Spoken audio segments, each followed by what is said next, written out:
पेड़ हमारा जीवन साथी, टूटे कभी न इसका साथ रे।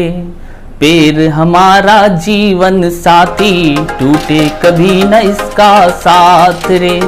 ज्यादा से ज्यादा पेड़ लगाना है, जीवन को सुखमय बनाना है। नमस्कार दोस्तों, मैं हरे कृष्ण प्रकाश और आप देख रहे हैं साहित्य आजकल। आज विश्व पर्यावरण दिवस के अवसर पर साहित्य आजकल की टीम के द्वारा एक विशेष पर्यावरण दिवस के अवसर पर एक कवि सम्मेलन का आयोजन किया गया है। और इस आयोजन में हमारे देश के अलग अलग क्षेत्रों के ढेरों रचनाकार जुड़ रहे हैं, जिसमें से आज हमारे बीच आप सबों से रूबरू होंगे। रूबरू होने वाले रचनाकार वे हैं पूर्णिया बिहार से आदरणीय विमल कुमार सर, और हरदोई उत्तर प्रदेश से हैं शशिकांत दीक्षित, और पूर्णिया बिहार से ही हैं डॉक्टर के चौधरी सर। साथ ही बोध गया से जुड़ने वाले हैं डॉक्टर अंबे कुमारी जी जुड़ेंगी, और अंततः कंकड़बाग पटना से हमारे बीच जुड़ेंगे डॉक्टर मेहता नगेंद्र सिंह। दोस्तों, आप सभी पर्यावरण के प्रहरी के रूप में आज हमारे इन साहित्यिक गतिविधियों को देखेंगे, और आपको मैं विश्वास दिलाता हूं, आपके जीवन, हमारे जीवन, हम सभी के जीवन में जीवन जीने के लिए पर्यावरण का होना बहुत ही आवश्यक है। और मैं ज्यादा ना बोलूंगा, आप चलिए सबसे पहले रूबरू होते हैं पूर्णिया बिहार के आदरणीय विमल कुमार सर जी से, और उनसे सुनते हैं कि वह पर्यावरण पर क्या कुछ बताते हैं। आदरणीय, आज विश्व पर्यावरण दिवस के अवसर पर मैं YouTube चैनल के साहित्य आजकल मंच से एक कविता सुना रहा हूँ। कविता का शीर्षक है चिड़ियों का बसेरा। तो सुना जाए। कविता एकदम सार्थक कविता है, आँखों देखी कविता है, सार्थक कविता है और बहुत ही हृदय स्पर्शी कविता है। सुना जाए। सड़क चौड़ीकरण हो रहा चहुओर, सड़क चौड़ीकरण हो रहा चहुओर, बात बहुत ही है अच्छी, बात बहुत ही है अच्छी, विकास की सीढ़ी है पहली, एक तरफ हो रहा विकास, दूसरी तरफ हो रहा विनाश। एक तरफ हो रहा विकास, दूसरी तरफ हो रहा विनाश। बड़े बड़े आम, पीपल, बरगद, नीम के पेड़ कटकर शहर हो गए हरियाली विहीन, कटकर शहर हो गए हरियाली विहीन। दूसरा फिर वृक्ष लगाकर इसका तो हो सकता निदान, इसका तो हो सकता निदान। हृदय विदारक रहा क्षण में जीवन हनन, हृदय विदारक रहा क्षण में जीवन हनन। रंग बिरंगे भांति भांति के पक्षियों के घोंसले उजड़ गए, अगणित पक्षियों के चूजे गिरते ही जो मर गए, अगणित पक्षियों के चूजे गिरते ही जो मर गए। अब उसका क्या होगा समाधान, अब उसका क्या होगा समाधान। पक्षियों का आर्तनाद सुन सुनकर, पक्षियों का आर्तनाद सुन सुनकर कलेजा मुंह में आ रहा, पक्षियों का आर्तनाद सुन सुनकर कलेजा मुंह में आ रहा। कांटे परोपकारी वृक्ष दिया वंश उजाड़, कांटे परोपकारी वृक्ष दिया वंश उजाड़। निरीह कोयल मैना मनमोहक चुनमुन चिड़ियों के, दिया वंश उजाड़। निरीह कोयल मैना मनमोहक चुनमुन चिड़ियों के। नहीं है यह समीचीन, नहीं है यह समीचीन। आज नहीं तो कल प्रकृति सजा देगी जरूर, आज नहीं तो कल प्रकृति सजा देगी जरूर। इसका भी सजा भुगतने को रहना होगा तैयार, इसका भी सजा भुगतने को रहना होगा तैयार। पक्षियों के विलुप्त होते प्रजाति का, पक्षियों के विलुप्त होते प्रजाति का यह है एक निशान, पक्षियों के विलुप्त होते प्रजाति का यह है एक निशान। धन्यवाद आदरणीय। अभी वर्तमान समय पर आधारित यह सबसे बेहतरीन रचना और बेहतरीन प्रस्तुति के साथ अभी आप सुन रहे थे पूर्णिया बिहार के आदरणीय विमल कुमार सर जी को। तो चलिए अब कार्यक्रम को आगे बढ़ाते हैं और हम सुनते हैं हरदोई उत्तर प्रदेश के शशिकांत दीक्षित जी को। नमस्कार मित्रों, मैं शशिकांत दीक्षित व्यथित कुछ पंक्तियों के माध्यम से। पर्यावरण संतुलन जब हम यूं ही खोते जाएंगे, वो दिन भी अब दूर नहीं जब दर दर ठोकर खाएंगे। पर्यावरण के अंतर्गत हैं खनिज तेल और जंगल, जीव जंतु सामाजिक प्राणी, कृषि तकनीक है सुंदर। इन सब का भी क्षेत्र है सीमित जो कम होता जाता। इनसे ठीक नहीं है दुश्मनी, इनसे जोड़ो नाता। इनके बिन हम लोग कभी भी सुखी नहीं रह पाएंगे, वो दिन भी अब दूर नहीं जब दर दर ठोकर खाएंगे। कहते हैं जल जीवन सबका जीवन करते गंदा, काट बनों और जीव जंतुओं का भी करते धंधा। कहीं कहते नहीं वर्षा होती, कहीं बाढ़ है आती, कहीं अकाल पड़ा है सूखा, कहीं सुनामी आती। ये सब दुष्परिणाम किए सब इन पर पछताएंगे, वो दिन भी अब दूर नहीं जब दर दर ठोकर खाएंगे। खनिज तेल और जंगल का हो रहा निरंतर ह्रास, जल स्तर और जीव जंतु का हो गया सत्यानाश। सामाजिक मतभेद बन गए अच्छे नहीं विचार, इन्हें रोकने के उपाय भी करती है सरकार। इनको दो जीवन फिर ये सबके जीवन बन जाएंगे, वो दिन भी अब दूर नहीं जब दर दर ठोकर खाएंगे। आई बाढ़ निरंतर चहुदिश जनसंख्या की ऐसी, खान पान शिक्षा की जिसने कर दी ऐसी तैसी। कहीं तो होती मार काट तो कहीं धमाके होते, क्रंदन शोर व लूट पाट के चहुदिश चर्चे होते। इनका ध्यान न दोगे तो ये साथ नहीं दे पाएंगे, वो दिन भी अब दूर नहीं जब दर दर ठोकर खाएंगे।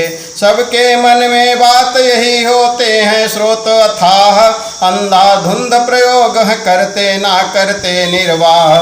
लेकिन कभी न सोचा ये हर चीज की सीमा होती, जरा बुद्धि में अपनी डालो ऐसे बीज की मोती। करें आज हम मिलकर प्रतिज्ञा संतुलन में इसको लाएंगे, वो दिन भी अब दूर नहीं जब दर दर ठोकर खाएंगे। इसे न बढ़ने देंगे हम सब, इसमें सबकी भलाई। ध्वनि और वायु प्रदूषण की भी बात समझ में आई। गंदे सीवर नाले अब नदियों में नहीं गिराना है, वृक्षों और जीव जंतुओं को भी मुझे तरस अब खाना है। ऐसे स्वच्छ विचारों से भारत सुखी बनाएंगे, वो दिन भी अब दूर नहीं जब दर दर ठोकर खाएं। तो चलिए अब देखते हैं कि पूर्णिया बिहार के डॉक्टर के चौधरी क्या कहते हैं पर्यावरण दिवस के अवसर पर, और देखते हैं उनकी बेहतरीन प्रस्तुति। तो चलिए सुनते हैं आदरणीय डॉक्टर के चौधरी जी को। आज विश्व पर्यावरण दिवस है। सबसे पहले हम विश्व पर्यावरण दिवस के दिन संपूर्ण भारत के जन जागरूकता के लिए लोगों को आह्वान करना चाहते हैं कि किसी भी रूप में वो जितना ही समझते हैं, जो ही समझते हैं, अपने स्तर से प्रदूषण को कम करें, बल्कि प्रदूषण नहीं करें तो ज़्यादा अच्छा होगा।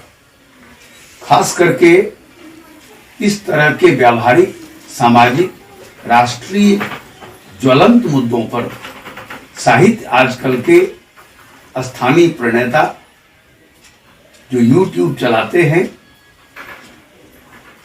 श्री हरे कृष्ण प्रकाश जी का और उनकी पूरी टीम का मैं शुक्रगुजार हूं कि उन्होंने समाज के वरिष्ठ लोगों में से मुझे भी इस विषय पर अपनी बात रखने का मौका दिया है।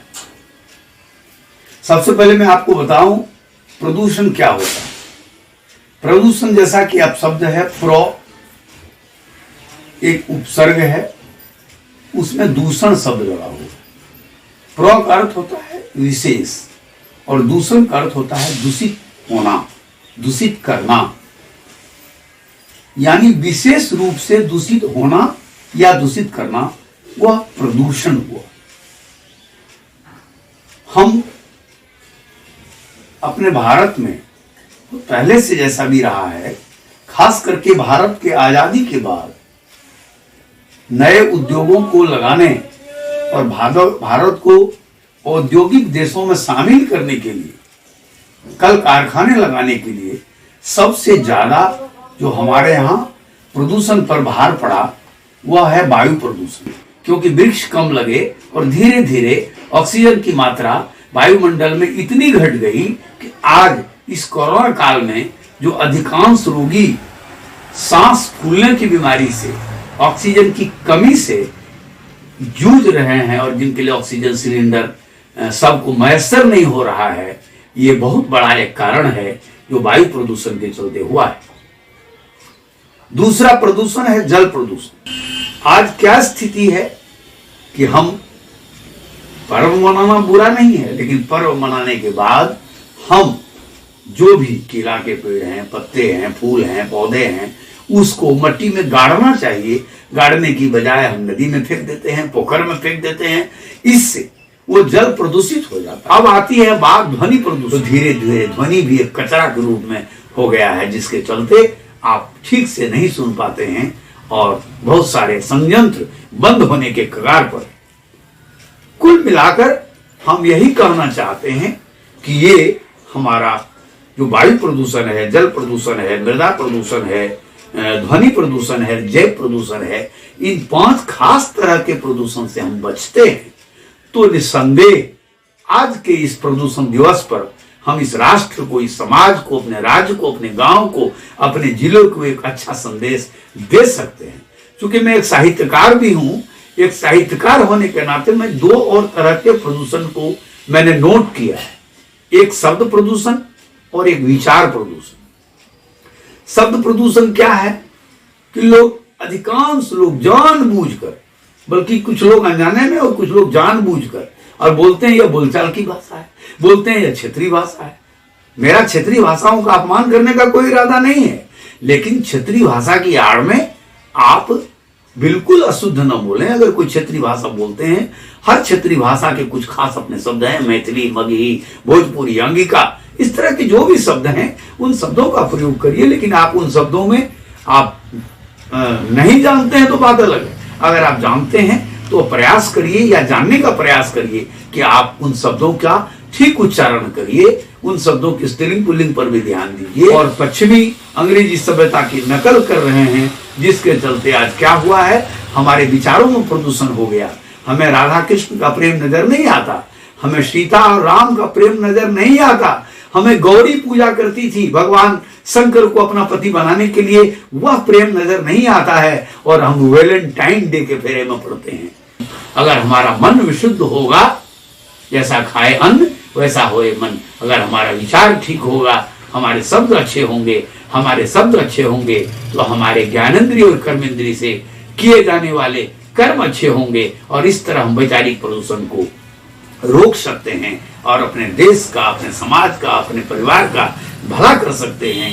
मैं इन्हीं शब्दों के साथ आज विश्व पर्यावरण दिवस पर, विश्व प्रदूषण दिवस पर मैं आप तमाम श्रोताओं को और खास करके साहित्य आजकल के हरे कृष्ण प्रकाश, हरे राम प्रकाश और उनकी टीम को साधुवाद देता हूं कि उन्होंने ज्वलंत विषय पर इस तरह के अंतर्वीक्षाएं ली हैं और प्रसारित करी हैं। बहुत बहुत साधुवाद, बहुत बहुत धन्यवाद। हो गई है पीर पर्वत सी, अब पिघलनी चाहिए, इस हिमालय से कोई गंगा निकलनी चाहिए। मेरे सीने में न सही, तेरे सीने में ही सही, हो कहीं आग, हो कहीं भी आग, ये आग जलनी चाहिए, ये आग जलनी चाहिए। नमस्कार।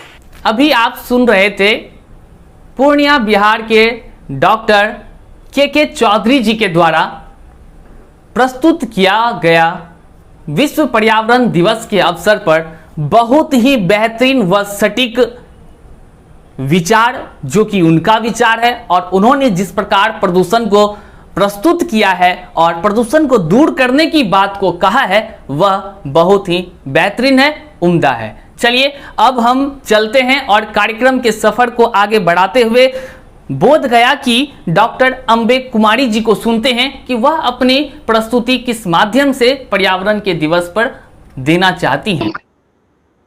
डॉक्टर अम्बे कुमारी, असिस्टेंट प्रोफेसर, हिंदी विभाग, मगध विश्वविद्यालय। साहित्य आजकल टीम के सभी आयोजकों को पर्यावरण दिवस पर कवि सम्मेलन आयोजित करने के लिए हार्दिक बधाई देती हूँ और अपनी एक कविता प्रस्तुत करती हूँ। धरती गाय। क्या धरती एक गाय है जिसको मानव दूहता चला जा रहा है? क्या धरती एक गाय है जिसको मानव दूहता चला जा रहा है, जिसका पेय पान करते करते मानव की बुद्धि भी मोटी हो गई है?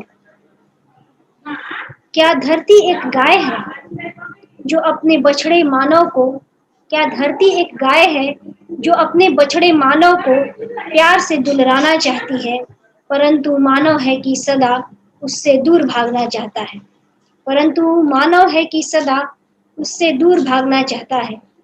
क्या धरती एक गाय है? क्या धरती एक गाय है जिसकी पूंछ पकड़कर मानव वैतरणी पार करना चाहता है? क्या धरती एक गाय है जिसकी पूंछ पकड़कर मानव वैतरणी पार करना चाहता है?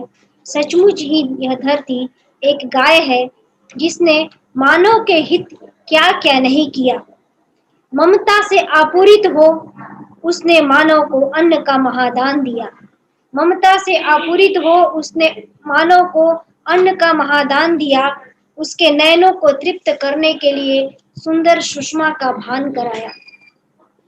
इस धरती रूपी गाय के गोबर से इस धरती रूपी गाय के गोबर से मानव ने अपने लिए ईंधन बनाए। इतनी ममता देने के बाद भी इतनी ममता देने के बाद भी उसने इस गाय को मरने और भटकने के लिए अकेला छोड़ दिया। क्या धरती एक गाय है? उसने इसके शरीर से हरे भरे वृक्षों की छाल खींच ली। सचमुच यह धरती एक गाय है। सचमुच यह धरती एक गाय है जिसकी आंखों से लगातार आंसू बह रहे हैं और सागर का पानी भी खारा हो गया है। धन्यवाद। तो चलिए, अब अभी आप सुन रहे थे डॉक्टर अम्बे कुमारी जी की यह बेहतरीन और लाजवाब मधुर प्रस्तुति। अब हम कार्यक्रम के दौर को आगे बढ़ाते हैं और इस कार्यक्रम में अंतिम हमारे जो कवि हमारे बीच मौजूद हैं और जिनसे हम आपको रूबरू कराएंगे वह हैं कंकड़बाग पटना के मशहूर भूवैज्ञानिक डॉक्टर मेहता नगेंद्र जी। बिल्कुल, इन्होंने पर्यावरण के क्षेत्र में पूर्णिया ही नहीं राज्य के अलग अलग क्षेत्रों में जाकर पेड़ लगाने का काम किया है। इन्हें पद से विपरीत इन्होंने कार्य कर एक कीर्तिमान स्थापित किया है। तो चलिए सुनते हैं डॉक्टर मेहता नगेंद्र जी की प्रस्तुति को देखते हैं। नमस्ते। आज 5 जून है। विश्व के लिए ऐतिहासिक दिन और पर्यावरण के लिए एक और भी विशेष रूप से महत्वपूर्ण दिन।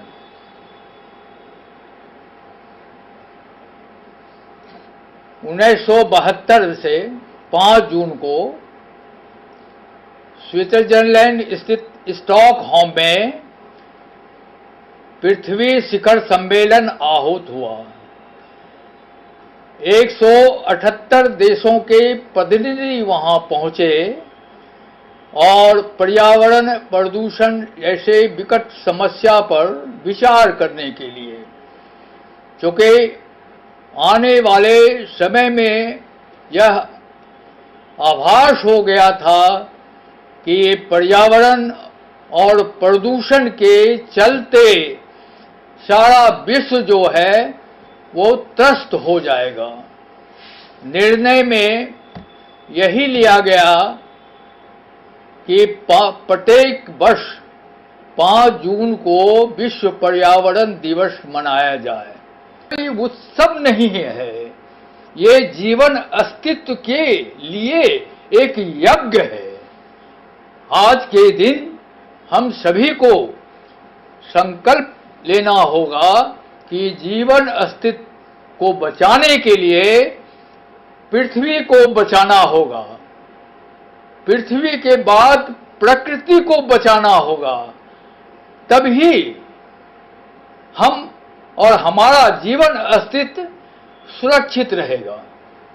तो ऐसे संकल्प के लिए एक बहुत ही आसान, बहुत ही सरल, बहुत ही सहज और बहुत ही सस्ता काम निवेदित है कि आप आज के दिन या इसके बाद भी आप पौधारोपण करें।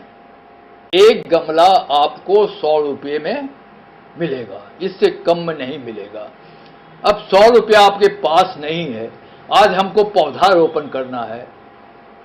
मित्रों, एक बहुत ही सहज उपाय मैं बताने जा रहा हूं, कम से कम उसको जरूर कीजिएगा। उससे 2 फायदा है, एक तो आपके पैसे बचेंगे और दूसरा अपशिष्ट प्रबंधन भी होगा।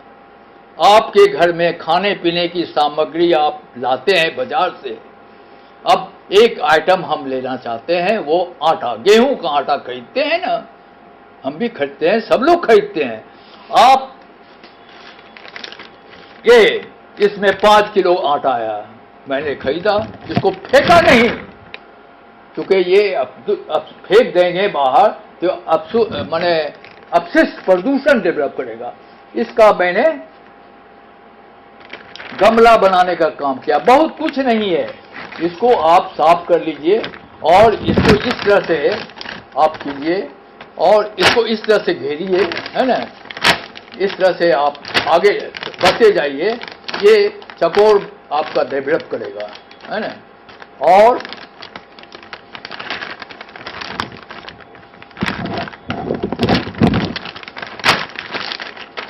आप ये चकोर हो गया, अब इसको आप